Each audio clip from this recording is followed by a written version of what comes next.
Hey guys, it's Gabe here. If you're planning to travel to the Philippines, here's a quick guide to how you're going to do it.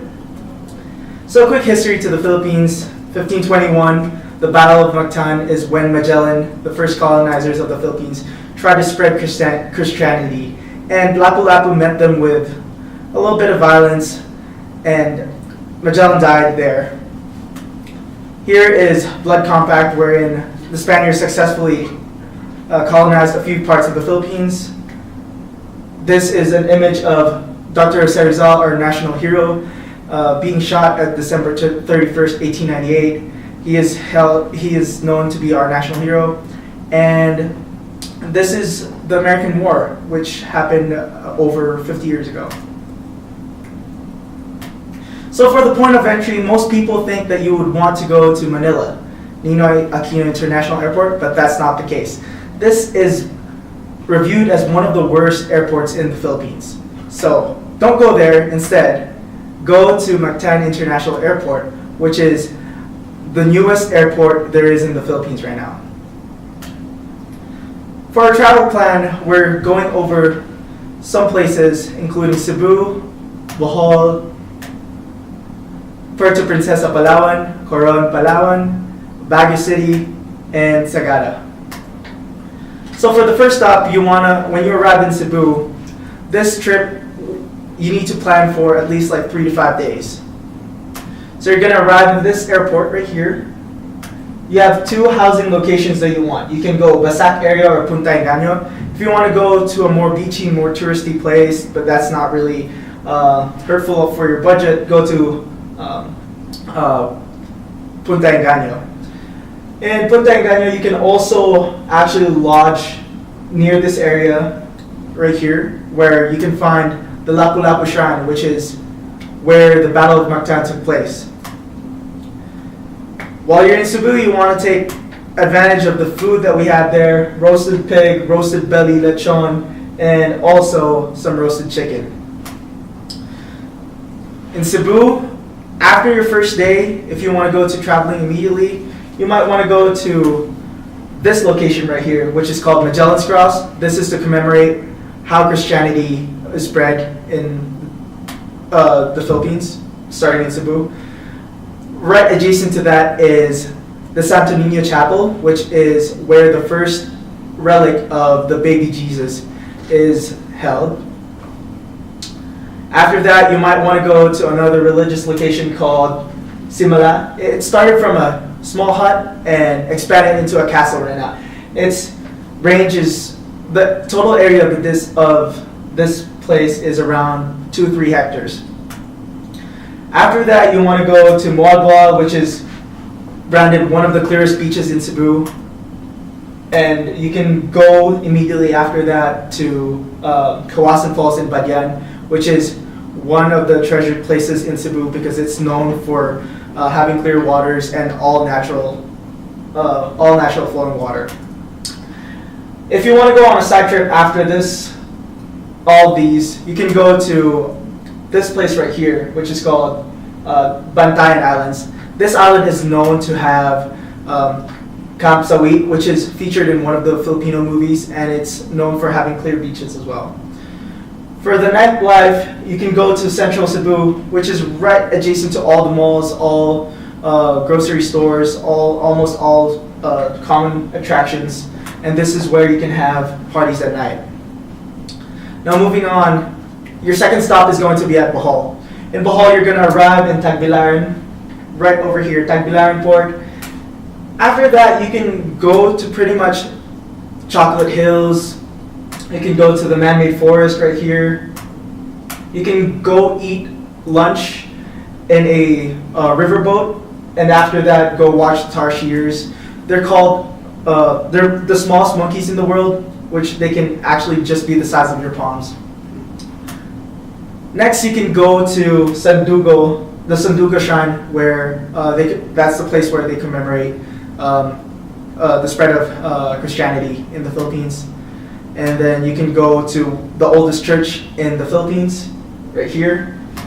And lastly, you can also go to Panglao Islands, which is the best beaches so far for me. So all of this sounds like a lot, but you can actually just buy a travel plan from Bohol Travel Tours. This travel pack includes 10 people, and you only need to pay $200 for it. So your third stop would be going kind of northwest, which is in Palawan. Your first stop, you want to go to Coron, Palawan, and then go to Puerto Princesa. In Coron, you can have island hopping for as low as $75 for 8 people. So here you can see this is the Enchanted Lagoon. It's pretty majestic. It's actually made out of 70% fresh water for most places that you can see right here. Here in Puerto Princesa, you can see the underground caves, which is one of the treasures in the Philippines. It was almost going to be hailed as one of the 7 wonders, but we just didn't make the cut. For your third stop, this is going to be the longest tour. You want to spend at least 4 to 6 days on this. It's going to be a Luzon trip, which can be bought from travel agencies.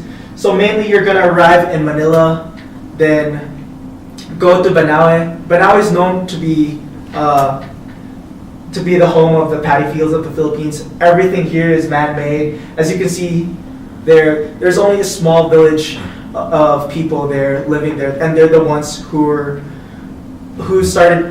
Their ancestors are the ones who started this. Next up, you can go up to Sagada, which is where most of the indigenous people live, and here you can see traditional burial ceremonies like hanging coffins, and also you can go here to get a tattoo from the oldest and the last remaining traditional tattoo artist, Apo Wanglet. So for Vigan, this is the oldest Spanish relic that you can see in the Philippines. All of the houses here are mainly from the Spanish era, ranging about 200, 300 years ago. And for your last trip, you want to go to Baguio City.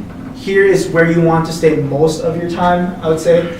There's a lot of things that you can do there. You can go strawberry farming. You can visit different museums. And also, it's the home of the Philippine Military Academy, which you can travel there for free.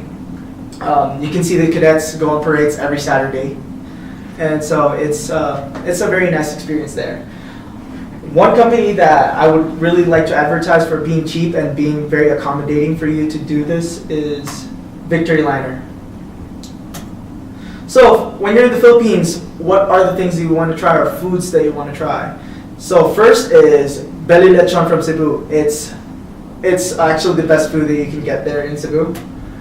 You want to try barbecue, that's what we call it, but it's actually just skewers of different body parts. One-day-old chicks, they're pretty much one-day-old chicks that are deep fried. Fish ball, squid balls, all those stuff that you can find just randomly on the side of the street. This is called papaitan or bitter bile soup in the Philippines. It may sound nasty, but it's actually really good. For bulalo, that's like one of their signature dishes to serve for foreigners. And dinuguan, pig's blood soup. It's good paired with rice cake. Here's dried fish, assorted dried fish, which is it's available in all parts of the country. And lastly, you can have like a small feast and use your hands to eat. It's just to experience the culture that how Filipinos actually eat. So, need to know, taxis and buses are the way to go if you're not familiar with places, but you can also have tricycles and jeepneys for short distances. But if you want to be safe, just stay with a taxi and the buses. They're usually pretty cheap, ranging from around $5 to $10 for long trips. So in the Philippines, we really don't use US dollars, unlike Mexico. So first and foremost, you want to exchange your money, and the conversion rate is $1 to 50 pesos.